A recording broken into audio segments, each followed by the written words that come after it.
നമസ്കാരം. വേദാംഗ ജ്യോതിഷത്തിലെ അമൂല്യമായ അറിവുകളും ആധ്യാത്മിക ജ്ഞാന ഉപദേശങ്ങളും പകർന്നു തരുന്ന പ്രശാന്തം ആസ്ട്രോ ചാനലിലേക്ക് ഏവർക്കും സ്വാഗതം.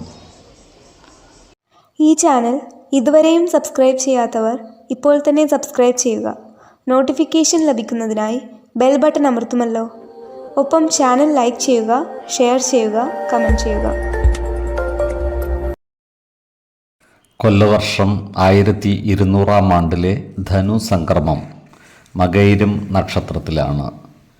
ധനു 1-ാം തീയതിയിലെ ഗ്രഹനില അനുസരിച്ച് മേടം രാശിയിൽ ഗുളികനും, എടവത്തിൽ സർവേശ്വരകാരകനായ വ്യാഴവും, മിഥുനം രാശിയിൽ ചന്ദ്രനും, കർക്കിടകത്തിൽ കുജനും, കന്നിരാശിയിൽ കേതുവും, വൃശ്ചികത്തിൽ ബുധനും, ധനുരാശിയിൽ ആദിത്യനും, മകരത്തിൽ ശുക്രനും, കുംഭം രാശിയിൽ ശനിയും, മീനത്തിൽ രാഹുവും സ്ഥിതി ചെയ്യുന്നു.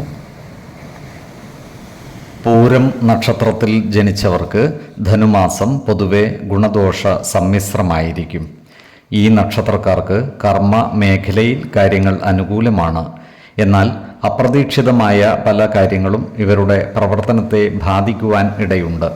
അതിനാൽ ജോലിസ്ഥലത്ത് ജാഗ്രത പാലിക്കുന്നത് ഗുണകരമായിരിക്കും. ഏറ്റെടുക്കുന്ന പ്രവൃത്തികൾ സത്യസന്ധമായും ആത്മാർത്ഥമായും ചെയ്തു പൂർത്തീകരിക്കുവാൻ ശ്രദ്ധിക്കേണ്ടതാണ്. ജോലിസ്ഥലത്തുള്ള അനാവശ്യ ഇടപെടലുകളും വാക്കുതർക്കങ്ങളും ഒഴിവാക്കി മുന്നോട്ട് നീങ്ങുവാൻ ശ്രദ്ധിക്കുകയും വേണം. ഇവരുടെ സാമ്പത്തിക നില മെച്ചപ്പെടുന്നതാണ്.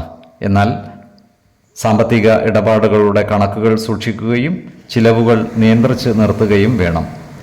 കടബാധ്യതകൾ കൊടുത്തു തീർക്കുവാൻ ഇവർക്ക് സാധിക്കുന്നതുമാണ്. ഈ നക്ഷത്രക്കാർക്ക് ജോലിയുമായി ബന്ധപ്പെട്ട് ദീർഘയാത്രകൾ ആവശ്യമായി വന്നേക്കുവാൻ ഇടയുണ്ട്.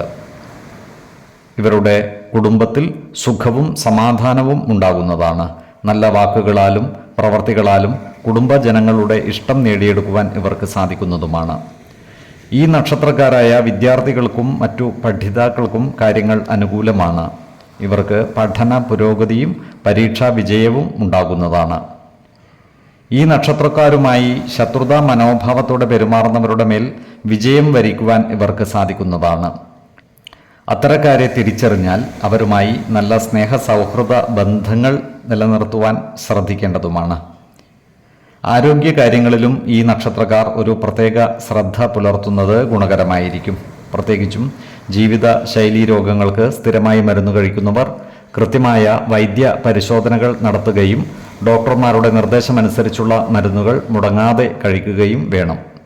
4, 12, 24 തീയതികൾ അനുകൂലമാണ്. ഈ നക്ഷത്രക്കാർ ജനിച്ച സമയത്തെ അടിസ്ഥാനമാക്കിയുള്ള ജാതകത്തിലെ ലഗ്ന രാശിയുടെയും ലഗ്ന അധിപന്റെയും സ്ഥിതിയും ശുഭ പാപ ഭാവങ്ങളുടെ സ്ഥിതിയും ഓരോ രാശിയിലെയും ഗ്രഹങ്ങളുടെ സ്ഥിതിയും അനുസരിച്ച് ഇവരുടെ പൊതുഫലത്തിൽ ഏറ്റക്കുറച്ചിലുകൾ ഉണ്ടാകുവാനിടയുണ്ട്. കുടുംബ ദേവതകളെയും ഇഷ്ട ദേവതകളെയും ഉപാസിക്കുന്നത് ഇവർക്ക് ആയുരാരോഗ്യ സൗഖ്യമേകും. ഇഷ്ടദേവതാ മന്ത്രം 108 തവണ ദിനംതോറും ലിഖിത ജപം ചെയ്തു വരുന്നത് ഇവർക്ക് സർവ ഐശ്വര്യങ്ങളുമേകും. നല്ല വ്യക്തി സാധനകളോടെയും ഉപാസനകളോടെയും മുന്നേറിയാൽ സർവേശ്വരാനുഗ്രഹത്താൽ ഇവരുടെ സർവകാര്യങ്ങളും മംഗളകരമാകും. നന്ദി, നമസ്കാരം. ജ്യോതിഷരത്നം പ്രശാന്ത് കണ്ണോം.